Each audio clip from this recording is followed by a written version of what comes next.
తెలంగాణ రాష్ట్ర వ్యాప్తంగా ఎన్నికల హడావుడి అయితే కొనసాగుతుంది. ఈ నేపథ్యంలో రాష్ట్ర వ్యాప్తంగా బీఆర్ఎస్ అభ్యర్థులు పోటాపోటీగా విస్తృత ప్రచారం నిర్వహిస్తున్నారు. ఈ నేపథ్యంలో వికారాబాద్ నియోజకవర్గం సంబంధించి బీఆర్ఎస్ పార్టీ ఎమ్మెల్యే అభ్యర్థి మెతుకు ఆనంద్ తరపున వారి సతీమణి సబిత గారు ప్రచారంలో ముమ్మరంగా పాల్గొంటున్నారు. ప్రతి జిల్లాలో ఈ జిల్లా ప్రాంతంలో కూడా అభివృద్ధి కూడా బీఆర్ఎస్ పార్టీ ద్వారానే జరిగిందని, అలాగే నియోజకవర్గంలో మెతుకు ఆనంద్ చేసిన అభివృద్ధి ఈసారి కూడా మళ్ళీ అధికారం చేపట్టనున్నామని చెప్పి స్పష్టంగా వారు తెలియజేస్తున్నారు. గడప గడపకు ఇంటికి ప్రచారం చేస్తూ ప్రతి ఇంటికి వెళ్ళి వారి మహిళలకు బొట్టు పెట్టి వారికి ప్రచారం చేస్తూ నిర్వహిస్తారు. ప్రస్తుతం వారైతే కోట్పల్లి మండలం కొత్తపల్లి గ్రామంలో ప్రచారం నిర్వహిస్తారు. ప్రస్తుతం మనతో ఉన్నారు, వారితో అడిగి తెలుసు. మేడం నమస్తే. మేడం నమస్తే అండి. మేడం చెప్పండి, ఎలా ఉంది ప్రస్తుతం ప్రచారం, ఎలా ఉంది? బ్రహ్మాండంగా ఉంది. మాకు మంచి స్పందన వచ్చింది. ఎందుకంటే మన కేసీఆర్ సార్ యొక్క సంక్షేమ పథకాలు ప్రతి ఇంటికి చేరినాయి. హనుమాన్ల గుడి లేని ఊరు లేదు అంటాం కదా మనము, అట్లా ప్రతి ఇల్లుకు ఏదో ఒక రూపంలో సంక్షేమ పథకం అందింది. కాబట్టి మాకు ఈరోజు మా కొత్తపల్లి గ్రామస్తులందరూ బ్రహ్మరథం పట్టిండ్రు. ప్రధానంగా మెతుకు ఆనంద్ గారు ఎమ్మెల్యే అయిన తర్వాత చాలా అభివృద్ధి సంక్షేమ కార్యక్రమాలు జరిగాయి. ప్రస్తుతం మీరు ఇంటింటికి జరిగి ఆ సంక్షేమ పథకాల నుంచి వివరిస్తున్నారు. వాళ్ళ నుండి ఏమంటున్నారు, వారి స్పందన ఎలా ఉంది? వారి స్పందన కూడా చాలా బాగుంది. చాలా వరకు అయితే అంతకుముందు గతంలో రోడ్లు సరిగా లేవు. మా భర్త ఎమ్మెల్యే కాకముందు 2018 కంటే ముందు, తర్వాత 2018 అయిన తర్వాత 1 సంవత్సరం ఎలక్షన్స్ కాలంలోనే ముగిసిపోయింది.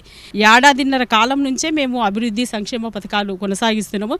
చాలా వరకు గ్రామాలలో రోడ్లు అయితే ఏమి, తర్వాత భగీరథ పైపులు, కరెంట్ పోల్స్, ఇంకా చాలా సమస్యలు మీతో నేను అనే కార్యక్రమం ద్వారా మా భర్త ప్రతి గ్రామ పంచాయతీని అంటే 137 ఇంచుమించు దాదాపు 137 గ్రామ పంచాయతీలు కూడా అన్ని 6 గంటలకే ఉదయం 6 గంటలకు వెళ్ళేసి ప్రతి సమస్య అంటే కొన్ని అప్పటికప్పుడు కొన్ని పరిష్కారం అయ్యేవి చేసిండ్రు. చాలా వరకు అయితే 80% పరిష్కారం అయ్యేవి. ఆ కార్యక్రమం ద్వారా చాలా వరకు మేము అభివృద్ధి సంక్షేమ పథకాలు అట్లాగే ఏవైతే మనకు గ్రామానికి కావాల్సినవి రోడ్లు అయితేవి దాన్ని నిధుల రూపంలో ప్రొసీడింగ్స్ ఇవ్వడం జరిగింది. అవి కూడా చాలా వరకు పనులైనాయి. గతంలో ఉన్నటువంటి ఎమ్మెల్యేలు కూడా మాకు ఇక్కడ అభివృద్ధి జరగాలి, కేవలం మెతుకు ఆనంద్ గారు వచ్చిన తర్వాత ఈ ప్రాంతానికి అభివృద్ధి అంటే ఏంటో తెలిసిందని కూడా చాలా ఎత్తున ప్రజల్లో వాళ్ళ స్పందన తెలియదు. దీనిపై మీరేమంటారు? ముఖ్యంగా దీనికి కారణం ఏంటంటే మేము స్థానికంగా ఉండడం. ఇక్కడ పక్కా లోకల్, మాది దారూర్ మండలం, వికారాబాద్ నియోజకవర్గంలో దారూర్ మండలం. అయితే మేము స్థానికంగా ముందే మాకు సబితా ఆనంద్ ఫౌండేషన్ ద్వారా మేము అంతకుముందే విస్తృతంగా సేవలు అందించాం. అయితే మా సొంత నియోజకవర్గంకి మేమెందుకు పోటీ చేయకూడదని రాజకీయాల్లోకి రావడం జరిగింది.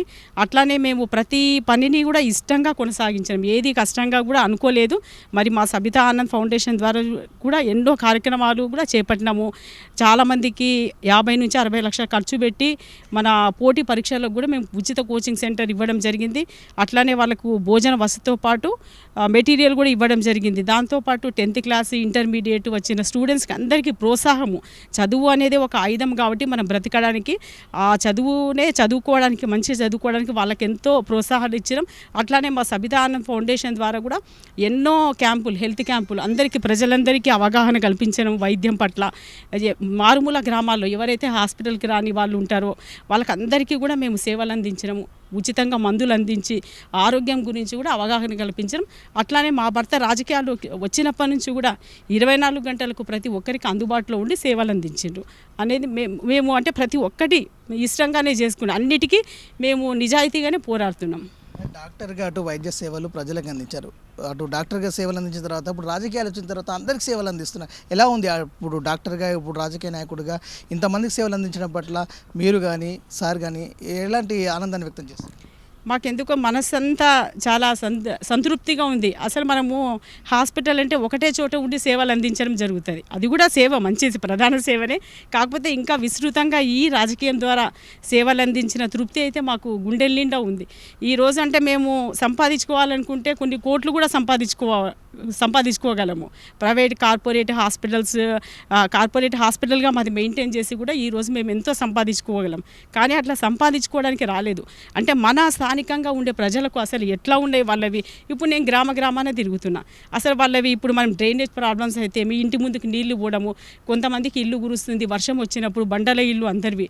చాలా వరకు ఇవన్నీ నేను అంటే గతంలో కూడా నేను మా హస్బెండ్ 2018లో కూడా టికెట్ వచ్చినప్పుడు కూడా తిరిగిన. కానీ ఇంత టైం లేదు. అప్పుడు కొంచెం కొంత టైం మాత్రమే ఉంది.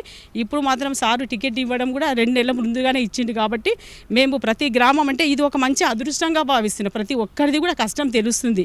దాని ద్వారా మనం ఏం చేయాలి గెలిచిన తర్వాత అనేది ఒక ప్రణాళిక ద్వారా కూడా ముందుకు పోవాలని ఆలోచన చేసుకుంటున్నాం.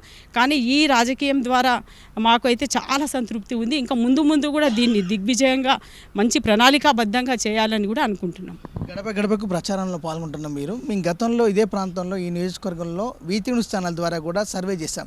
ఎక్కడ చేస్తున్నా, ఏ గడప దొక్కినా, ఏ పల్లెటూరుకి వెళ్ళినా కూడా మెతుకు ఆనంద్ గారు వచ్చిన తర్వాత భగీరథ నీళ్లు కానీ, కళ్యాణ లక్ష్మి కానీ, పంట బీమాకు సంబంధించి రైతు బంధు పథకాలు కూడా నేరుగా ఇంటింటికి వచ్చి కళ్యాణ లక్ష్మి పథకాలు ఇచ్చి దగ్గరుండి మా ఇంటి బిడ్డగా వచ్చి మాకు అందిస్తారు.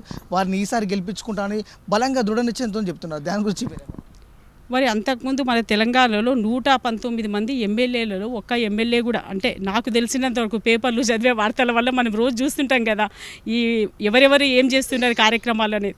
కానీ మా హస్బెండ్ లాంటిది అంటే ఈ కార్యక్రమం మా ఇంటికి రండి కళ్యాణ లక్ష్మి మనం ఎందుకు అసలు గవర్నమెంట్ ద్వారా ఇది చెక్ వచ్చింది, మనమే పోయి వాళ్ళకి ఇంటికి వచ్చి వాళ్ళకు చెక్ ఇవ్వడము, మనం వాళ్ళ కష్టం ఎందుకు కలిగించాం, గవర్నమెంట్ పథకం మనం కరెక్ట్ అందేలా చూడాలి, ఇది సంక్షేమ పథకం అన్నట్లు మా హస్బెండ్ది నాకు మా ఇంటికి రండే కార్యక్రమం చాలా బాగా నచ్చింది. దాని ద్వారా అంటే ఎమ్మెల్యే ఇప్పుడు గల్లీ తిరుగుతూ సమస్యలు తెలుసుకోవడం చాలా అరుదుగా వినిపిస్తుంటుంది మనకు. చాలామంది ఏం చేస్తారు, గెలిస్తేనే చాలా కథం హైదరాబాద్లో ఉంటారు, లేదంటే ఒక చోట ఉండి ఏవో కార్యక్రమాలు నిర్వహిస్తుంటారు. కానీ నా భర్త మాత్రం గెలిచినప్పటి నుంచి ప్రజల మధ్యలోనే ఉన్నారు. వాళ్ళ కోసమే కష్టపడుతున్నాం మేము.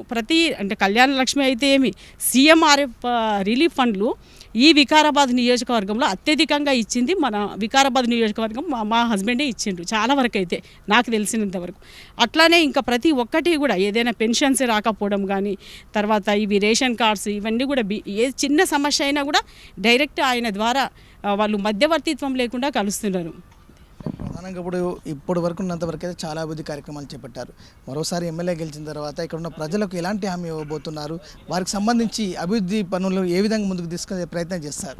చాలా వరకు ఇప్పుడు నేను తిరుగుతున్నవన్నీ మా భర్త దృష్టికి తీసుకెళ్తాను. ఇట్లా అంటే ఆయనకు కూడా అన్నీ తెలుసు. అంటే చాలా వరకు గ్రామంలో ఉండే సమస్యలు, ప్రధానంగా రోడ్ల సమస్య, డ్రైనేజ్ సమస్య, తర్వాత ఇతరత్ర పెన్షన్ దారులు కొంతమంది, తర్వాత కొంతమంది వికలాంగులకు కొంత జాప్యం జరిగింది, ఎక్కడో లోటుపాట్లు ఉండడం వల్ల కళ్యాణ లక్ష్మి చెక్కులు అయితే ఏమి, ఇవన్నీ కూడా ఎక్కడైతే అవి కాలేదో అవన్నీ కూడా ముందు కొనసాగిపోయి ఇంకా అభివృద్ధి దిశకు ఇంకా ఏమేం కావాలో మనకు ఇప్పుడు కొన్ని మండలము అయితే ఇంటర్మీడియట్ కాలేజ్ కానీ అట్లా ఎడ్యుకేషన్కి తర్వాత వైద్యానికి కూడా ప్రాధాన్యత ఇచ్చి అట్లనే గ్రామాభివృద్ధికి ఇప్పుడు ఏవైతే నేను చెప్పినానో డ్రైనేజ్ సమస్య అవన్నీ తీర్చడానికి కూడా మేము మా వంతు ప్రయత్నం చేస్తాము.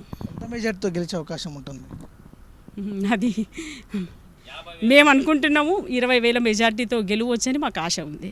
కాంగ్రెస్ పార్టీ బీజేపీ పార్టీ పోటీకి బలంగా ఉందని అంటున్నారు. అటు కాంగ్రెస్ పార్టీ బీజేపీ కూడా పెద్ద ఎత్తున ప్రచారం చేస్తారు. అవి పోటీలు ఉన్నాయంట మీతో పాటు? నాకు వాళ్ళు ఇప్పుడు ఈరోజు ఓట్లోకి వచ్చిండ్రు అంటే దెయ్యాలు వేదాలు వల్లించినట్లే అనిపిస్తుంది.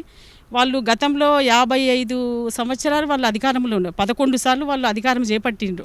మరి వాళ్ళంతా దుస్థితికి దిగజార్చినందుకే కదా ఈరోజు మనకు 9.5 ఏండ్ల నుంచి తెలంగాణ వచ్చిన తర్వాత మనము కేసీఆర్ సార్ వచ్చిన తర్వాతనే ఒకటి దశల వారీగా అభివృద్ధి కార్యక్రమాలు చేసుకుంటున్నాము. ప్రధానంగా కోటిపల్లి మండలంలో కొత్తపల్లి గ్రామంలో అయితే ప్రచారం నిర్వహించారు.